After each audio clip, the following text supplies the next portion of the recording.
In this video I'm going to talk to you about cycling shoes, or the pedals and the cleats that are involved with cycling and the shoes you wear cycling.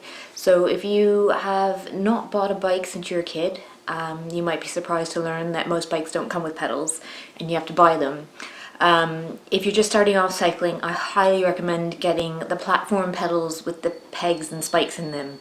Unless you're ready to go clipless right from the get-go, I think it's a fantastic option. The pegs, it's the style that mountain bike riders use a lot, and the pegs give your foot grip so it doesn't slip off when you change gear or hit something. So that's what I used on my first commuter bike, and I loved them. My feet didn't slip, it was a stable platform, and so I highly recommend that. I really don't recommend the bucket style where you slip your toe in the bucket. Just think that's just a recipe for disaster, and I just don't really see the point of it. So that's sort of my recommendations if you're just starting off. So you're probably wondering why would I want these cycling shoes? My running shoes are fine, or what's the point of it? What do you get out of it? So it's a matter of efficiency. So the stiffer soles and the positioning of your foot and the most optimal point of the where the most power of your foot goes to the pedal. So getting that efficiency, and also you when you pedal, you get more power through more of the strokes, so in the pullback and even in a little bit of the lift. So there's less dead time in that pedal stroke. So if you pedal more efficiently, and you make the most of each stroke more. So that's why you would want to wear cycling shoes and give it a try. If you're ready to go clipless, and the reason it's called clipless, in case you're confused, it's a bit strange, is clipless or clip-in, is that in the old days you had a toe clip. The riders would put their toe in, or a strap, even more fun because you have to unstrap to get your foot off. But yeah, there used to be a toe clip that you slotted your toe in, and then when they removed that clip and started putting it in the platform and building it in the pedal, it became clipless, and also known as clip-in. So that explains that. That's out of the way. I'll show you the two types I'll be talking about today. So there are actually more than these two types. These are the most popular types of clipless pedals and shoes systems, but there's also probably the third most popular is Speed Play, and that company makes both mountain bike and road style shoes and cleats and pedals. So I'm going to be showing you mountain bike SPD pedals and cleats, and your regular road shoe style. So they're the most popular that you see out there. Alright, so let's start off with road bike shoes. These are Nathan's. Lovely shoes, carbon soled, very fancy, with the boa tighteners, which are very nice to have because you can tighten them to perfection by millimeter. So a nice shoe that Nathan has treated himself to. And so the cleat on a road bike shoe is this 3-bolt system, and the color indicates the float, and what the float means is the amount you can move your foot, how rigidly in place your foot is, or how much you have a little jiggle room. So I believe 6% is the yellow, so the yellow's the most common one, and I believe it's blue and red are the other two. So that's a 3-bolt system. As you can see, there's no treads on these shoes. There's a little bit of plasticky, rubbery bit here on the toe for some traction if you're off the bike. But yeah, that is your probably most common option on a road bike. What you see everyone wearing and wobbling in the coffee shops, waddling. It's quite the obvious walk when you see people in these. So that's your road bike shoe. Next I will show you my shoe. So my shoe here is a mountain bike style, and although I don't have the fancy closures, it actually doesn't look that different. It's quite a sleek mountain bike shoe, but when you turn it over, you'll see a much smaller cleat there. It's a 2-bolt system, and there's treads. So the treads are because sometimes when you're riding mountain bike off-road, you have to get off and push your bike, or if you're doing cyclocross, you probably will have to carry your bike and run up a hill or something. So you need treads, you need traction when you do that, and because of the treads and the traction, the smaller cleat allows for the space for that, and that's why the cleat is a bit smaller. I looked into the benefits and drawbacks to mountain bike shoes versus road bike shoes as far as performance and things, and I found that there's actually very little. So some people said that road bike shoes are lighter. Well, they can be. If you want to spend the money and get the the carbon pedals and the carbon soles and go completely light, but you can get some pretty light mountain bike shoes these days as well. So I think that argument's out the window. Stiffness is the other argument. So the thing with cycling shoes is the stiffness of the sole, so that you're transferring all your power into the pedal as much as possible when you put your foot down. However, mountain bike shoes can come pretty stiff, so I learned that that's not necessarily true either. So a lot of mountain bike shoes or cross shoes do have flex in them for being able to, you know, walk up hills and things, but it's not necessarily the case that they are less stiff than road bike shoes.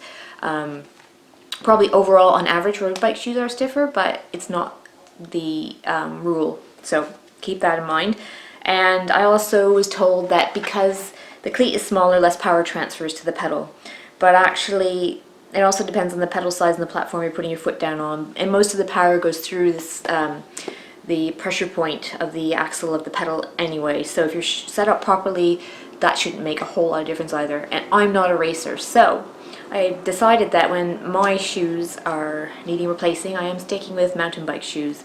I'm very happy with them. So this is what I would use with my road bike, and these are my touring shoes. So my touring shoes, it has the same mountain bike cleat there on the bottom, 2-bolt system, but it's lace up. So they're a little bit more normal looking, and they're lace up, so they're less tightly done up usually. They're more casual, just they're, yeah, I wouldn't say that they're more flexible. I actually think these ones are slightly stiffer than the other shoe as far as the stiffness on the sole of the shoe.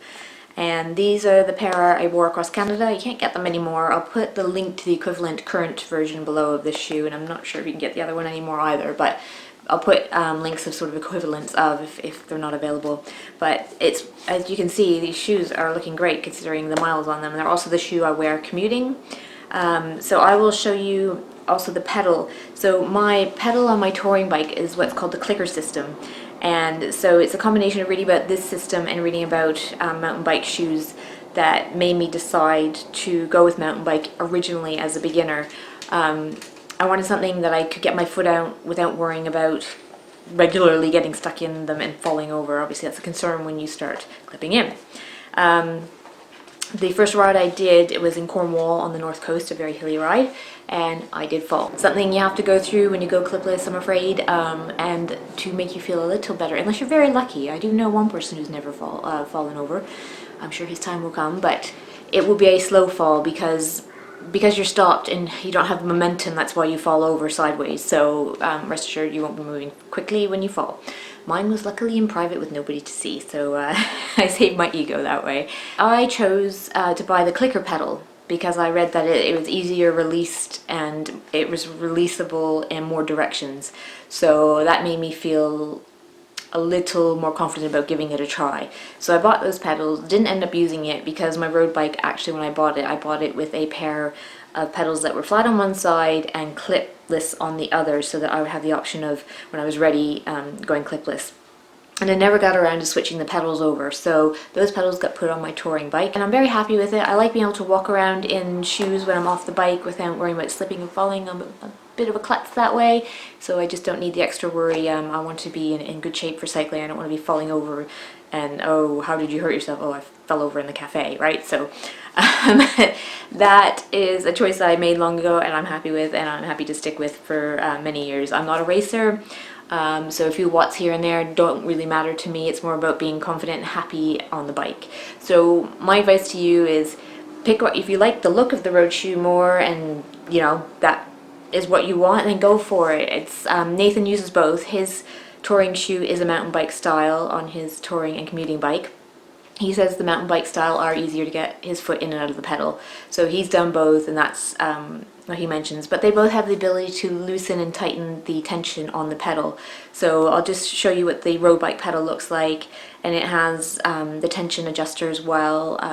So you can see that the platform is bigger on a road bike, which is where the thought that the power transfer is more efficient than on a road bike. And you can see on my other road bike now, I have double-sided pedals, and I really love that about mountain bike pedals as well, because I don't have to worry about if the right side is up, and it's just, yeah, I don't have to worry. I just put my foot down, it's always the right side, and you can't have that with a road bike pedal because they're only ever one-sided. So I believe the Speed Play, the Speed Play pedals, they are double-sided, so that's maybe if you want a road shoe, you can go Speed Play if you want double-sided. So there's all kinds of options out there. You need to pick what's right for you and what makes you comfortable, and really just don't let somebody tell you you have to have a road shoe and a road bike. I don't, I'm happy, and most people are surprised when they see this shoe. When they look closer at it, to see it has treads and it's actually not a road bike shoe. So there are some sleeker mountain bike shoes out there if you like that look. So really just go with what you're comfortable with and what works for you. It's nothing's right or wrong. It's what works for you. It always is what you're most comfortable with and what works best for you. So that's my advice to you. I'd be curious to know in the comments below what kind of shoes and cleats what systems everyone's using out there, and if you like them, if you've used more than one system or changed, and why. And if you haven't tried it yet, are you going to? That's the question. Anyway, I hope you enjoyed this video. I'll see you in the next one. To make this video, I've had to steal Teddy's spot, his spot looking out the window. I'm not sure, yeah, you're not happy about that, are you? Come meet everybody. Come here. So this is Teddy. He's my new kitty. He's from Battersea. Oh yes, he's not a lap cat, not yet. So he's from Battersea. We adopted him at the end of October, and he's a lovely, lovely boy. He's so cuddly. He's so lovely, aren't you? Yes, yes.